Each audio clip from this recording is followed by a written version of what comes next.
जय श्री कृष्णा भक्तों। श्रीमद् भगवद गीता अध्याय 2 श्लोक 16। ना सतो विद्यते भावो ना भावो विद्यते सतः उभयोरपि दृष्टोऽन्तः त्वनयोस्तत्त्वदर्शिभिः। भगवान कृष्ण अर्जुन से कहते हैं कि जो असत है अर्थात भौतिक है उसका कोई अस्तित्व नहीं होता है, और जो सत्य है अर्थात आत्मा है उसका कभी अभाव नहीं होता है अर्थात कभी विनाश नहीं होता है।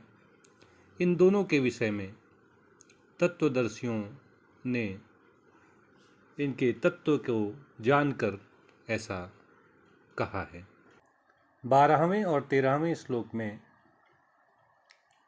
भगवान ने जिस नित्य तत्व अविनाशी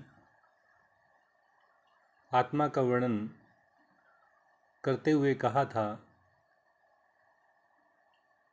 कि ऐसा कभी नहीं है कि किसी काल में मैं न रहा हूँ, तुम ना रहे हो या ये राजा लोग न रहे हों, और ना ही ऐसा कभी होगा कि भविष्य में हम सब न रहें। अर्थात हम सब पहले भी थे, आज तो हैं ही, और आगे भी हम हमेशा बने रहेंगे। आत्मा की यह नित्यता 12वें श्लोक में भगवान ने बताई थी। 13वें श्लोक में भगवान ने कहा था कि जिस प्रकार इस शरीर में स्थित शरीरी आत्मा बालकावस्था, बाल्यावस्था, यौवनावस्था और वृद्धावस्था को प्राप्त होती है, इसी प्रकार आत्मा एक शरीर से निकलकर दूसरे शरीर में चली जाती है, और धीर व्यक्ति इससे मोहित नहीं होते हैं। इस प्रकार आत्मा का एक शरीर से दूसरी शरीर में जाते रहना, देहांतर प्राप्ति करना आत्मा की नित्यता का ही परिचायक है।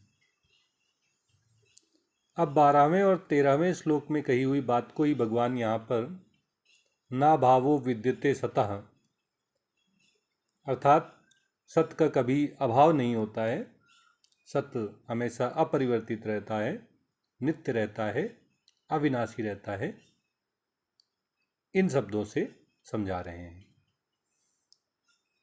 और 14वें और 15वें श्लोक में भगवान ने जिस शरीर, इंद्रियों, पदार्थों के विषय में कहा था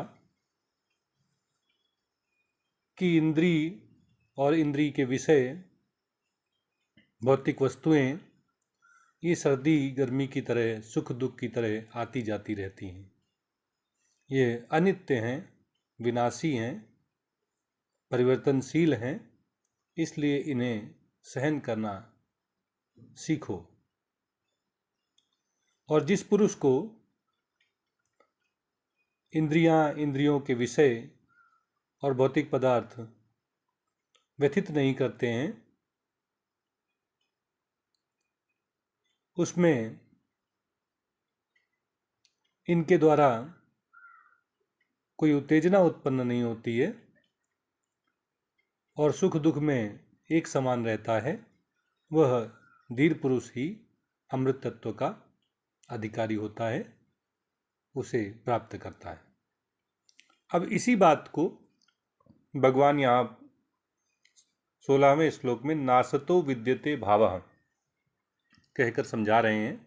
अर्थात जो असत है उसका कभी स्थायित्व तो नहीं होता है, वह कभी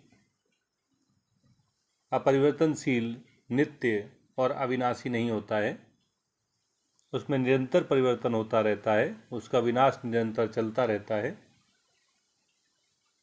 और उसमें कोई स्थायित्व तो नहीं होता है।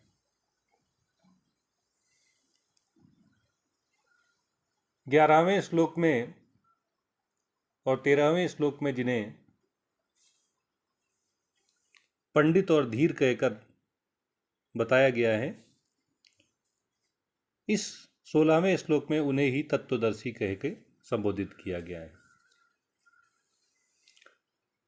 11वें श्लोक में भगवान ने कहा था कि जो पंडित होते हैं वो जीवित या मृत के लिए शोक नहीं करते हैं। फिर 13वें श्लोक में भगवान ने कहा था कि जो धीर होते हैं वह शरीर परिवर्तन से, देहांतर प्राप्ति से मोहित नहीं होते हैं और सुख दुख में एक समान रहते हैं। अब भगवान 16वें श्लोक में इसी बात को तत्वदर्शी